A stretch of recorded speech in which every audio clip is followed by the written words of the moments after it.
Plant your tomatoes like this, and don't be surprised when your seedlings turn weak.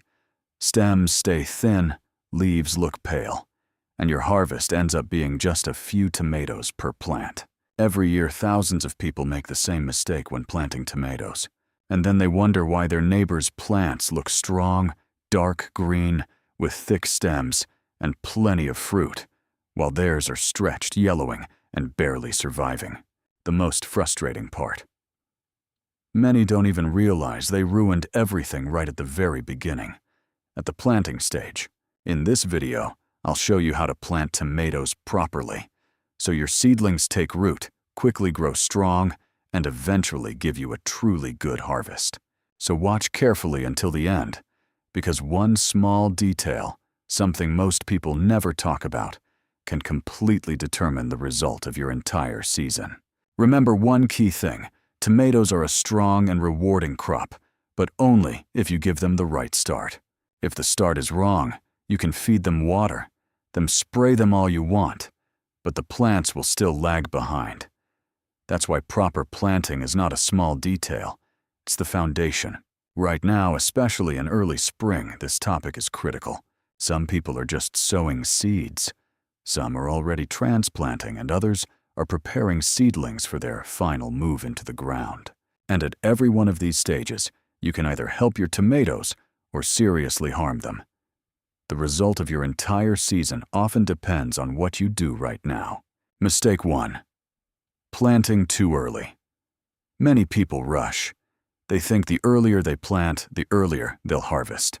But in reality, planting too early often leads to overgrown, stretched, and weakened seedlings that struggle to adapt later. Tomatoes don't just need an early start, they need the right conditions.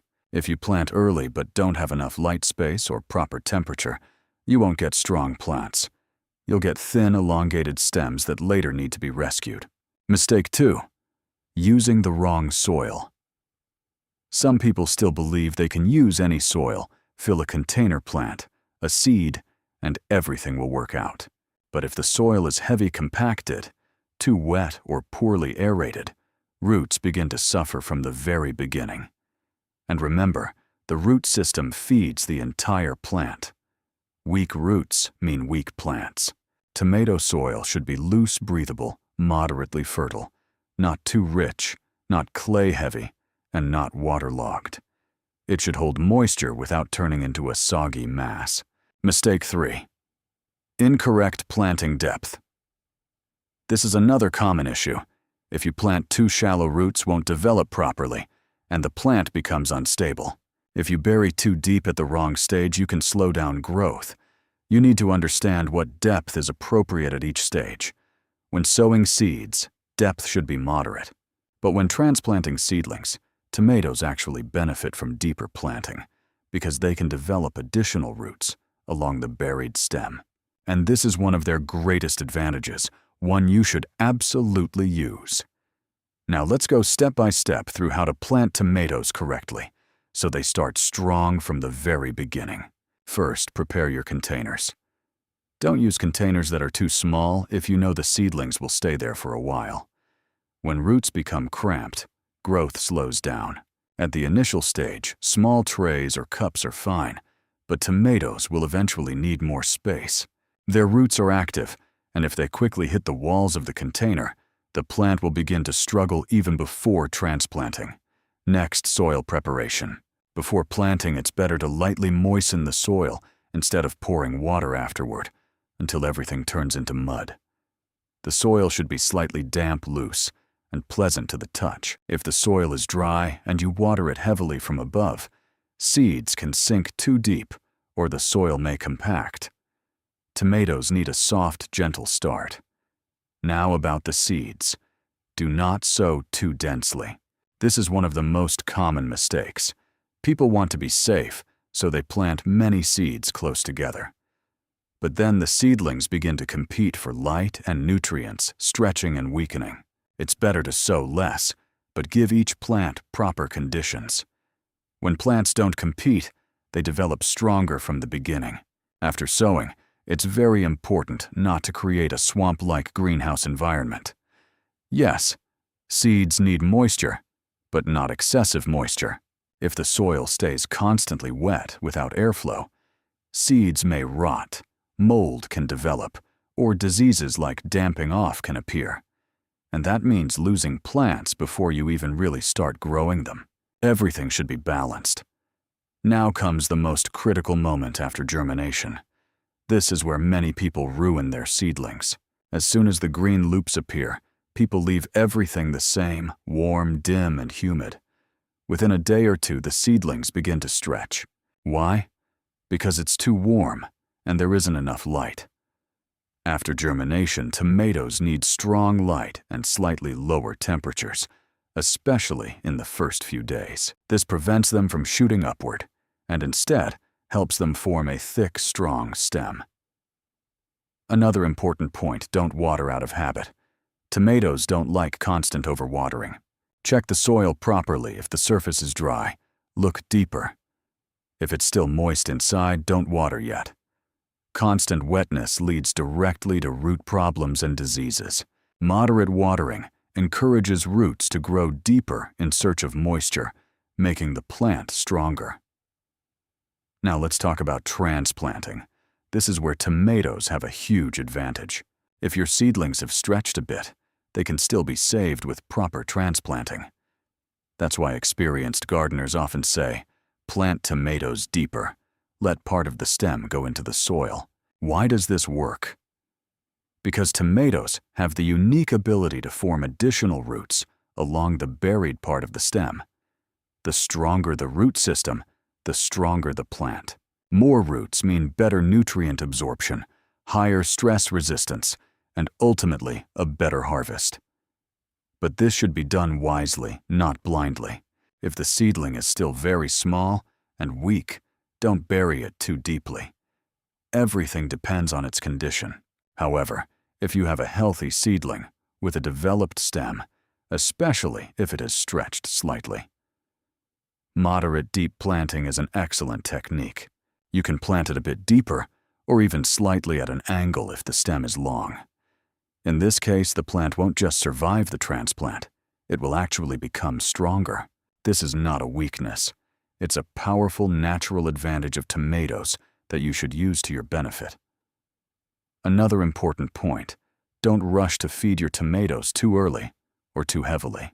This is a very common mistake. People see a small plant and think, I'll give it more nutrients, so it grows faster. But instead, they often end up with overfeeding root burn or an unbalanced plant. At the early stage, tomatoes need proper light-balanced watering and good soil far more than aggressive fertilization. More is not better. It's also very important how you transplant seedlings into their final location, whether in a greenhouse or open ground. The rule is simple: never plant into cold soil. Even if it feels warm above ground, the soil below may still be cold. In cold soil, tomato roots function poorly. The plant sits still, doesn't develop, and may become sick. Sometimes it's better to wait a few days than to watch your plant struggle for weeks.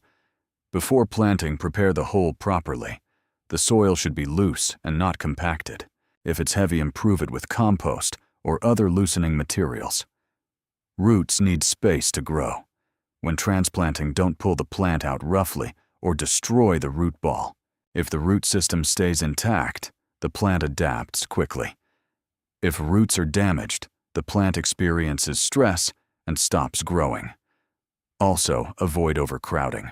Too many plants in a small area reduce airflow, increase disease risk, and lower yield per plant.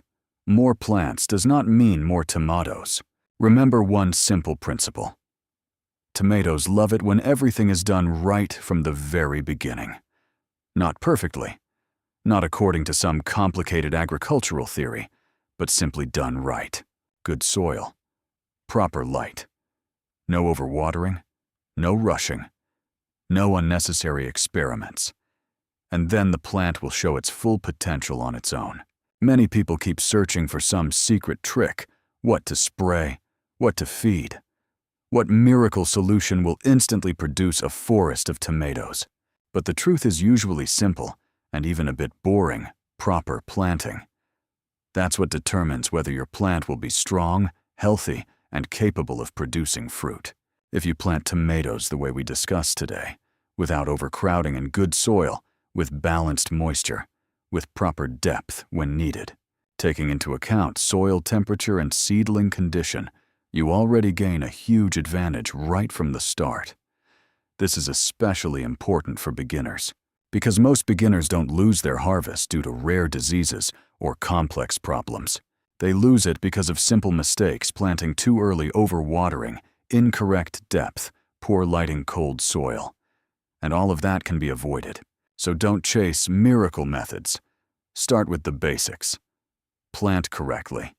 Give your tomatoes a strong start, and everything else will become much easier.